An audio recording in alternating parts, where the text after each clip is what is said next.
morning. This is Brother Larry coming to you from Southampton Baptist Church. Welcome to our online Sunday school class. For the past several weeks, we've been looking at the Ten Commandments.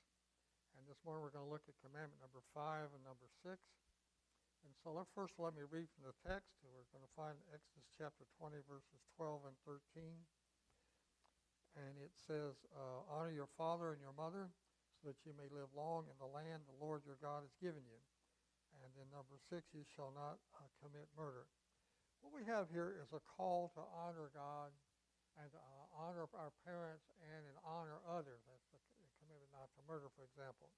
But honor has been part of this whole concept of the Ten Commandments itself. As a matter of fact, honoring God goes all the way back to the creation events. And so either not spelled out, but implied we are to honor God. And so all these commandments we looked at so far, the first 4, talked about honoring God in some way or another. Now, the reason we should honor God, among many, is because He's our Creator. He's the author. He's one who gave us life in the sense of having life. And so it's right that we should honor Him, the one who's the Creator of all, the Heavenly Father. And so He's worthy of us honoring Him. He's entitled to that honor because of who He is and what He's done. And, of course, then we look at number 6. It tells us to honor others, or not to commit murder, for example. We're going to look a bit later on how it's much more than just the letter of the law of not actually physically taking somebody's life. We're going to look at where Jesus talked about over Matthew chapter 5 in response to a question about what is the greatest commandment. I'm looking at just a few minutes from now. So parents are our earthly authors. They're the reason that we are in this world.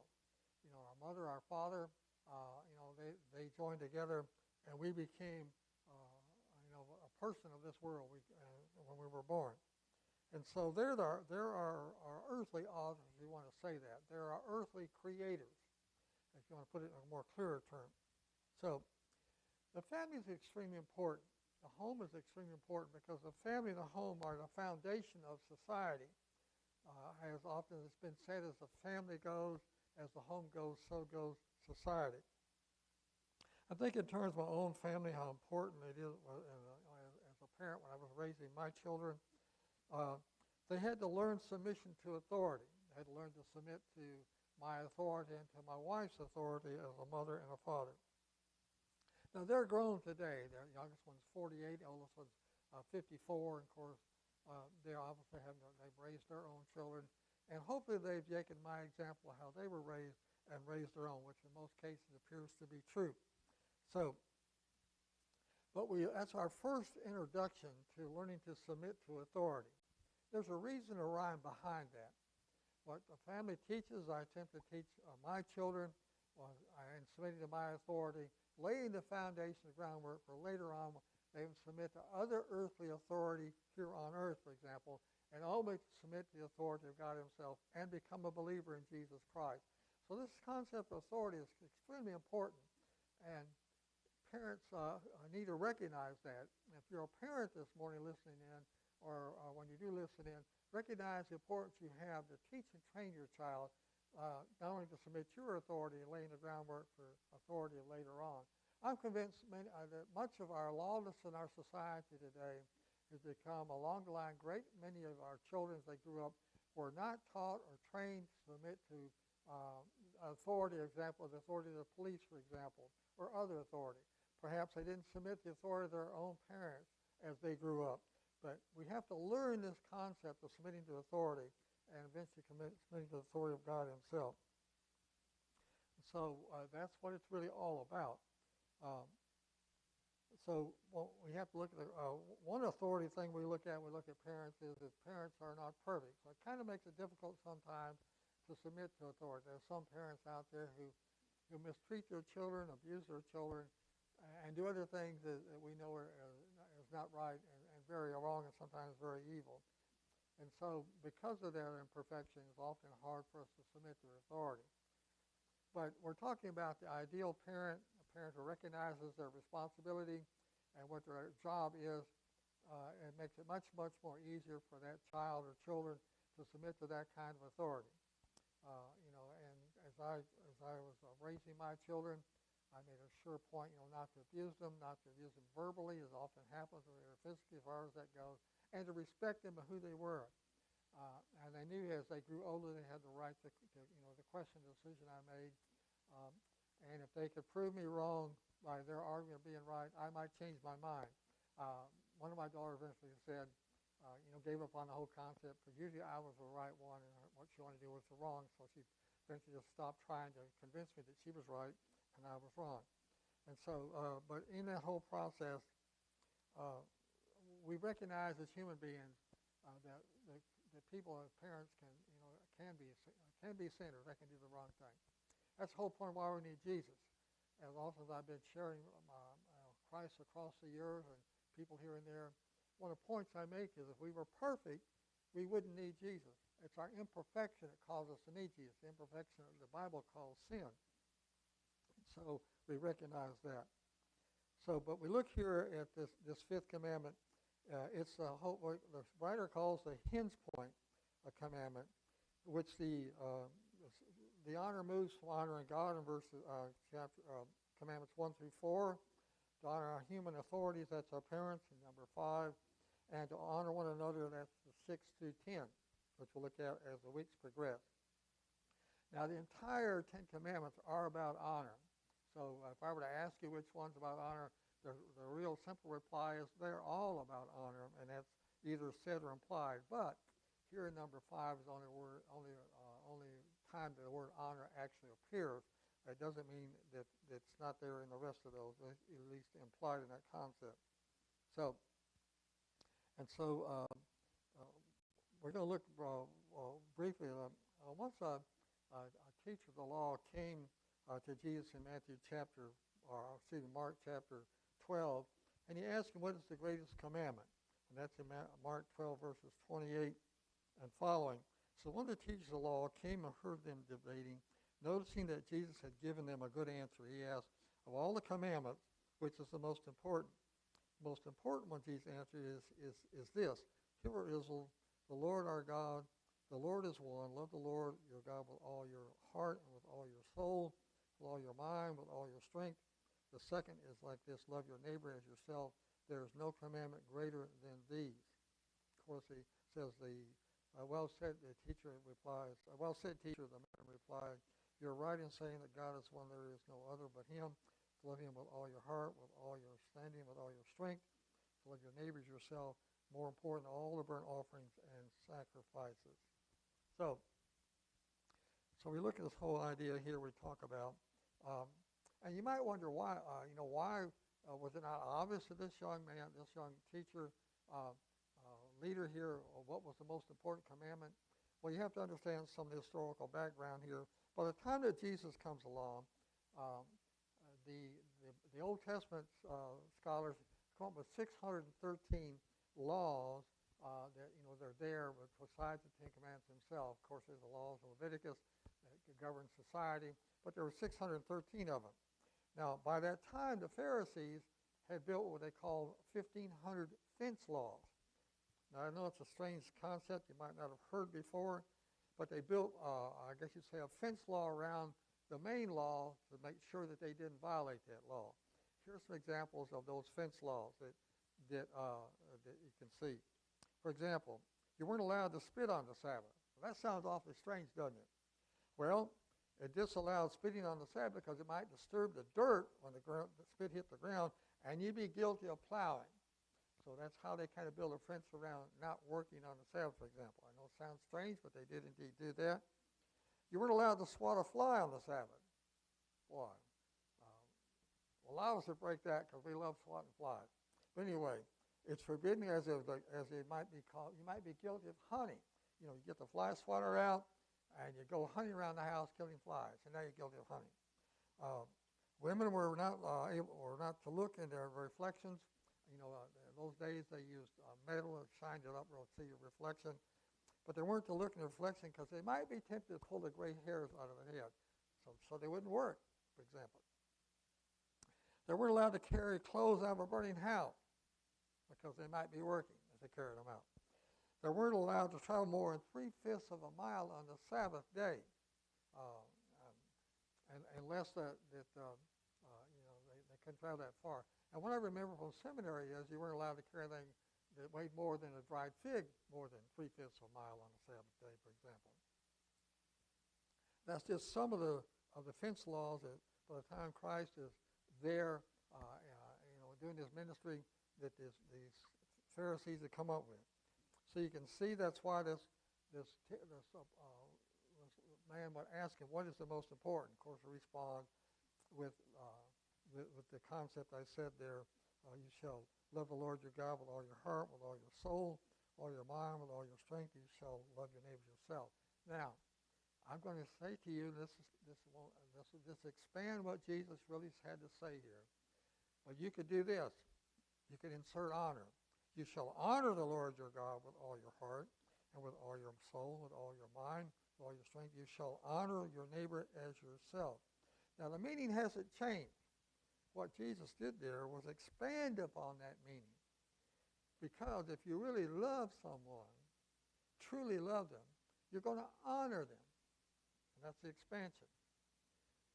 So if we love someone, we're going to honor who they are. We're not going to dishonor them. So that's the point what Jesus is talking about. So he makes this expansion upon this word of love.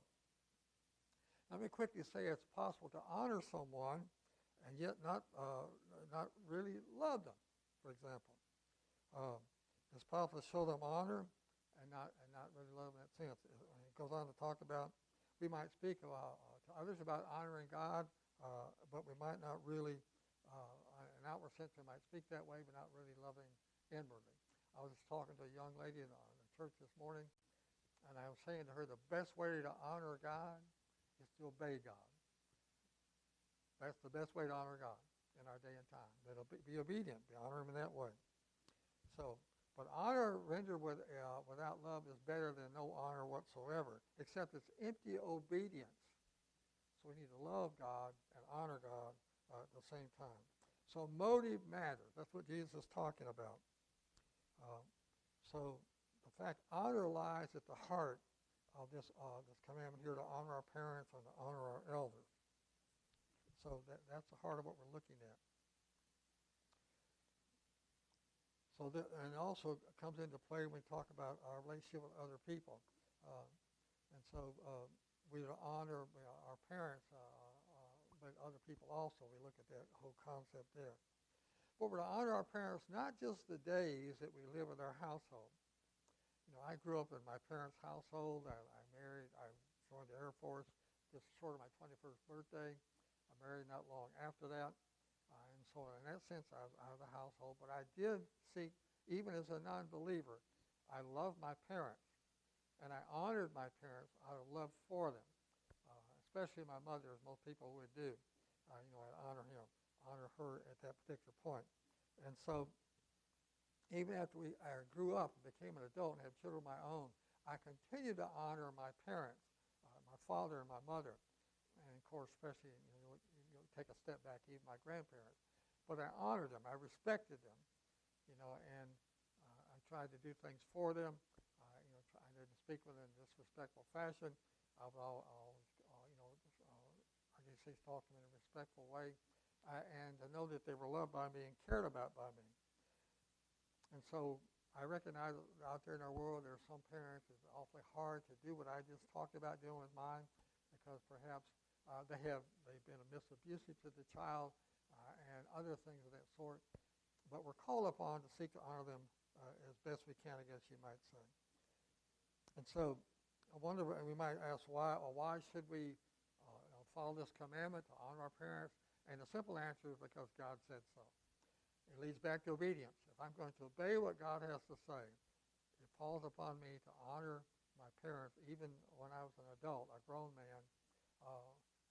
I was in my 60s when my father passed away, and probably into my 70s when my mother passed away. But I still honored them, regardless of the fact of my age or their age. I've been out of the household for a good long time by that time. So we're called upon to do that. But Jesus goes on to talk about some other things here also.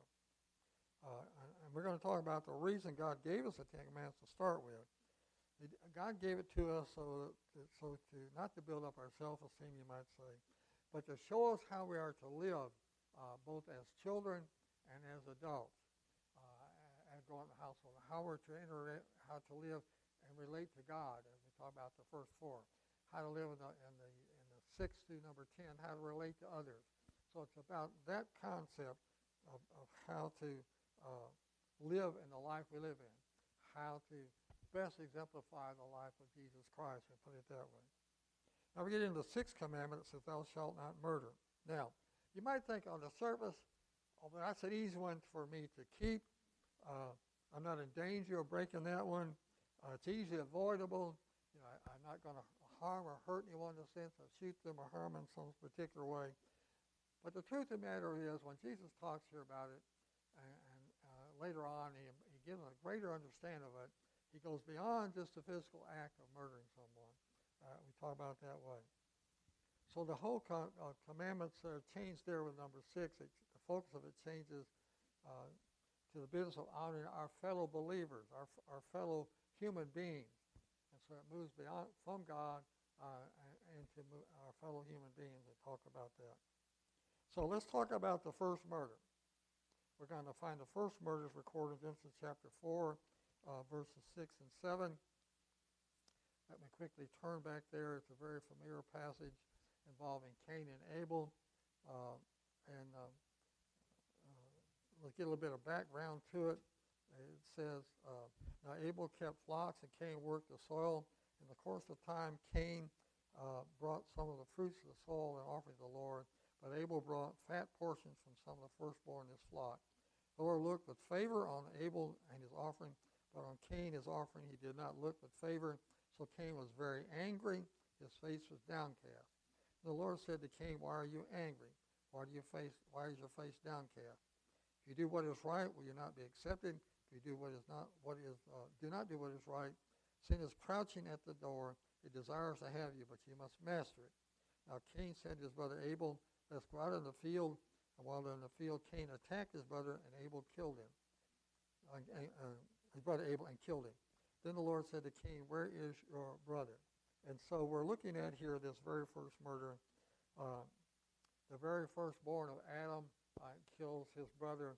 He takes the first life recorded in the history of mankind. And we talk about there.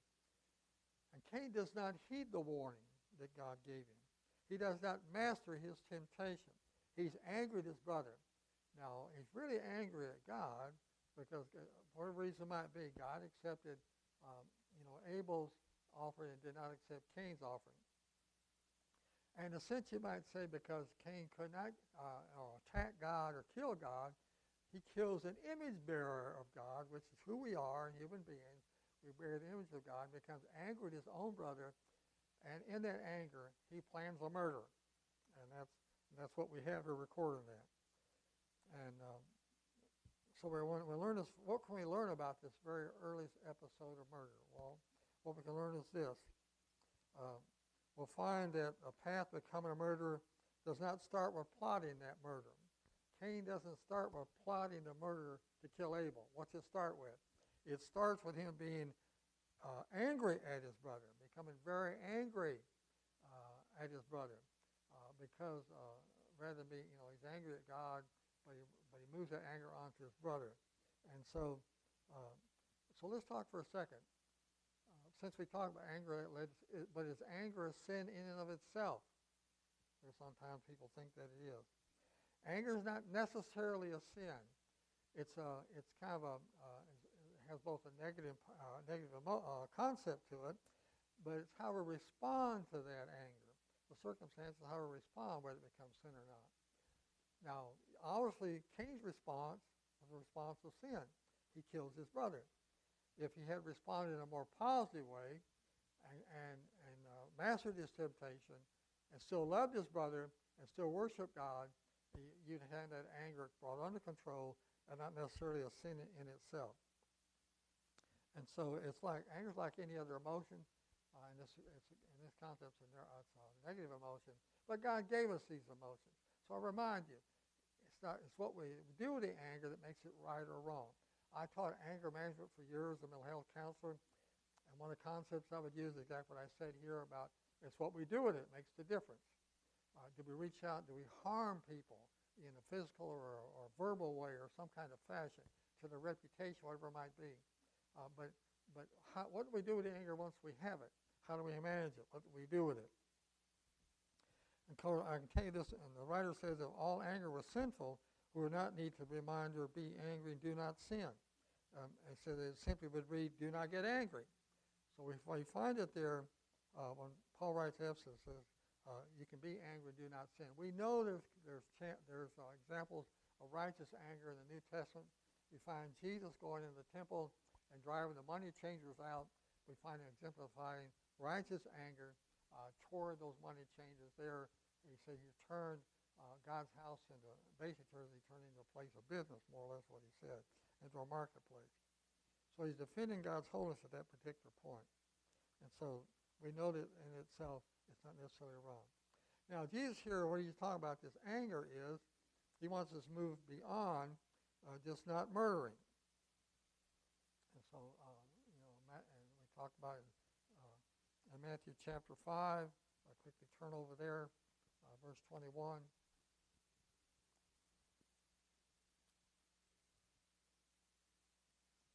I just quickly get to it here, Matthew 5, verse and we look at 21 and 22. This is, he's teaching about anger. It says, you have heard that it is said to the people long ago, do not murder. Anyone who murders will be subject to judgment. But I tell you that anyone who is angry with his brother will be subject, will be judged to judgment. Again, anyone who says his brother Raka is answerable to the Sanhedrin. Sanhedrin was the governing body of the Jews at that particular time, like a council. Anyone who says, you fool, will be in danger of the fire of hell. So what's Jesus talking about here? So he goes.